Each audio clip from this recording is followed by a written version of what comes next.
ایک دفعہ ایک جاننے والے انہوں نے کہا کہ یہ جو تم دیتے ہو نا، ساری باتیں کرتے ہو، جس دن تمہاری لڑکی بھاگی گھر سے اس دن تمہیں سمجھ میں آئے گی، تمہاری ساری تقریریں نکل جائیں گی۔ تو بجائے اس کے کہ وہ مشتعل ہوتے، انہوں نے خاموشی سے، سکون سے ان کی بات سنی، اور اس کے بعد انہوں نے یہ کہا کہ بھائی میری لڑکی کیوں بھاگے گی گھر سے؟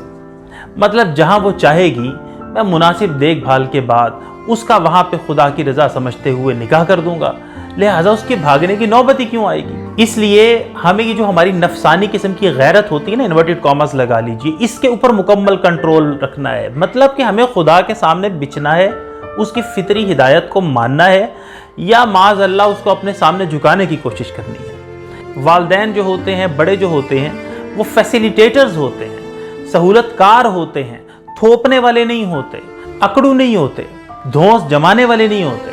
اب بہت اچھی بات ہے کہ والدین کی پسند بھی مل گئی اور اولاد جو ہے ان کی بھی پسند مل گئی، یہ تو آئیڈیل صورت ہو گئی۔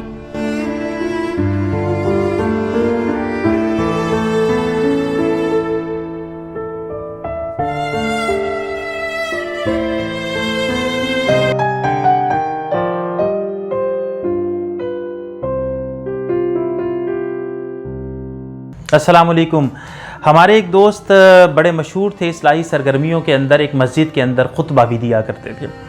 تو وہ جب اولاد کے اوپر یا شادیوں کے اوپر یا اس طرح سے لڑکیوں کے اوپر یا جو مظالم ہمارے سوسائٹیز میں اس حوالے سے جاری رہتے ہیں بڑوں کی طرف سے چھوٹوں پہ، تو اس پہ بھی بولا کرتے تھے۔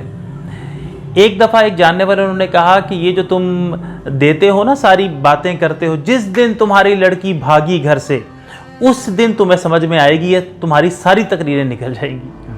تو بجائے اس کے کہ وہ مشتعل ہوتے، انہوں نے خاموشی سے، سکون سے ان کی بات سنی، اور اس کے بعد انہوں نے یہ کہا کہ بھائی میری لڑکی کیوں بھاگے گی گھر سے؟ مطلب جہاں وہ چاہے گی میں مناسب دیکھ بھال کے بعد اس کا وہاں پہ خدا کی رضا سمجھتے ہوئے نکاح کر دوں گا، لہٰذا اس کے بھاگنے کی نوبت ہی کیوں آئے گی؟ خدا کے سامنے سرنڈر کی یہ کمال مثال ہے۔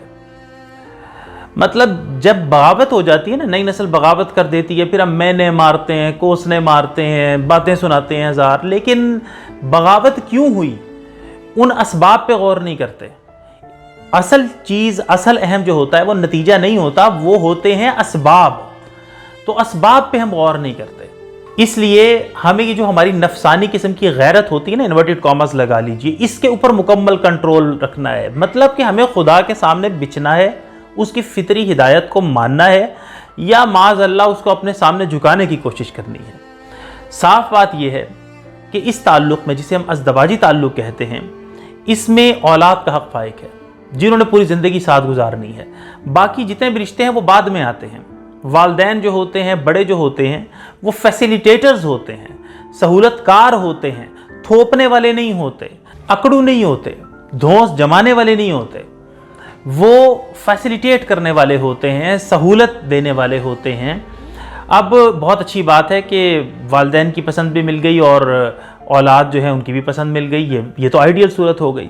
لیکن دیکھیں جو اس وقت صورتحال جاری ہے معاشرے کی، اس کے اندر یا تو وہ صحیح فیصلہ ہو گیا، اور اگر وہ غلط فیصلہ ہو گیا ہے یا اولاد کسی غلط فیصلے پہ اڑ گئی ہے، تو میں عملی مشورہ یہ دینے لگا ہوں وہاں پہ بھی اکڑے نہیں، ورنہ بغاوتیں ہو جاتی ہیں، ان کا کوئی فائدہ نہیں ہوتا، خاندان ٹوٹ جاتے ہیں۔ پھر سمجھا دیں اور اس کے بعد کر دیں۔ کم از کم یہ ہوگا کہ جب اس کے نتائج برے نکلیں گے تو وہ اولاد کسی کو بلیم نہیں کر سکے گی، کیونکہ اس کا اپنا فیصلہ ہوگا۔ تو سب سے بہتر اور آئیڈیل صورت تو یہی ہے نا کہ اولاد پسند کرے، والدین ان کے اوپر گائیڈ کریں، اور یوں دونوں مل کے راستے کی کوئی رکاوٹ نہ بنے، ایک کی خواہش کے راستے میں رکاوٹ نہ ڈالی جائے اور دوسرے کو جو عزت ہے وہ بیچ چوراہے میں نیلام نہ ہو۔ لیکن جب یہ کیفیت ہو جائے تو اس صورت میں نے یہ بات عرض کی ہے جو بھی آپ نے سنی ہے، اس لیے بہترین طریقہ تو وہی ہے کہ ایک فیسیلیٹیٹر بنے اور دوسرے کی خواہش کا گلا نہ گھوٹا جائے، کیونکہ بڑوں کی جو یہ بلیک میلنگ ہے یا ایموشنل بلیک میلنگ ہے، یہ غیر شرعی ہے، غیر حکیمانہ پن ہے، یہ غیر دینی پن ہے۔ اس لیے اس نیکڈ ٹروتھ کو اب ہمیں ہضم کرنے کی عادت ڈالنی چاہیے۔ ہمیں وہی بات کہ فیصلہ کرنا ہے کہ ہمیں خود خدا کے آگے جھکنا ہے یا خدا کو اپنے آگے جھکانے کی کوشش کرنی ہے؟ اچھا، اب ہوتا کیا ہے کہ جب جوڑ ٹھیک نہیں بنتا تو ہماری پوری زندگی ضائع ہو جاتی ہے اور پوری زندگی میں گٹر ابلتے ہیں، پوری زندگی ناخوشی کے اندر گزر جاتی ہے، لڑنے جھگڑنے میں، ایک دوسرے کے باتیں چننے میں، ایک دوسرے کے نقائص ادھیڑنے میں۔ اب ہمارے یہاں پہ یہ سمجھا جا رہا ہوتا ہے، بڑے سمجھ رہے ہوتے ہیں کہ جی طلاق نہیں ہو رہی، بچے بھی متواتر ہو رہے ہیں، تو بڑی خوشی کی زندگی گزر رہی ہے۔ حالانکہ وہ سمجھوتوں کی زندگی ہوتی ہے جس کے اندر کوئی چارم نہیں ہوتا، جس کے اندر ایک دوسرے کی طرف دیکھنے کو بھی کئی دفعہ دل نہیں کرتا، لوگ ایک دوسرے سے بیزار ہوتے ہیں، دونوں میاں بیوی ایک دوسرے سے بیزار ہوتے ہیں لیکن الگ بھی نہیں ہو پا رہے ہوتے۔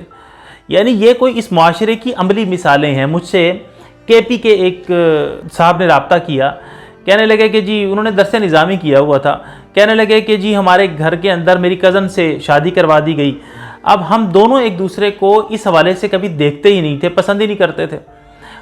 ہم نے روکا تو ہمیں وہی تھریٹس دیے گئے کہ خاندان ٹوٹ جائے گا اگر یہ نہ ہوا، اور ہمارا تم سے تعلق ختم۔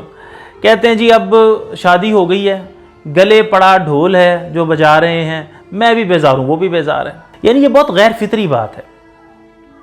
ہمارے ایک دوست ہیں ڈاکٹر عاطف کلیم، سید عاطف کلیم، وہ ملائیشیا گئے پی ایچ ڈی کرنے کے لیے، تو وہاں پہ ایک دفعہ پاکستان واپس آئے ڈیورنگ سیشن۔ اس کے بعد جب واپس گئے تو ان کے جو سپروائزر تھے انہوں نے پوچھا کہ یار تمہارے یہاں پہ شادیاں کیسے ہوتی ہیں؟ انہوں نے بتا دیا جی اس طرح سے ہوتی ہیں، والدین پسند کراتے ہیں اور نارمل شادی ایسے ہو جاتی ہے۔ تو وہ اچھل پڑے، وہ ایک پریکٹسنگ مسلم معاشرہ ہے ملائیشیا، تو وہ اچھل پڑے، کہنے لگے کیا مطلب، یعنی کیا واقعی؟ ڈاکٹر عاطف کہتے ہیں کہ مجھے انہوں نے اتنی دفعہ واقعی کہا کہ یار یہ کیسے ممکن ہے؟ انہوں نے کہا کہ جی بس ایسا ہی ہے ہمارے تو ادھر، اکثر تو ایسے ہی ہوتا ہے۔ اس لیے نظام کہن کو بدلنا ہے، فرسودگی سے بغاوت کرنی ہے، غیر فطری پن کو چھوڑنا ہے۔ اگر ہم یہ چاہتے ہیں کہ سچے خدا رنگ والے بنیں، خوبصورت زندگی والے بنیں، متوازن لائف سٹائل حاصل کریں، تو خدا کی چھتری تلے آنا پڑتا ہے اور آنا پڑے گا۔ معاشرے کے دل کو زندہ کیا جائے، ورنہ سمجھوتوں میں یہ طاقت نہیں ہوتی کہ وہ زندگی کے اور تہذیبوں کے اور کلچرز کے اور میڈیا کی پاور کے اور منفی پروپیگنڈاز کے جو تھپیڑے آئیں ان کو سہ سکے۔ یہ قوت زندگی میں صرف باہم محبت کی بخشش ہوتی ہے۔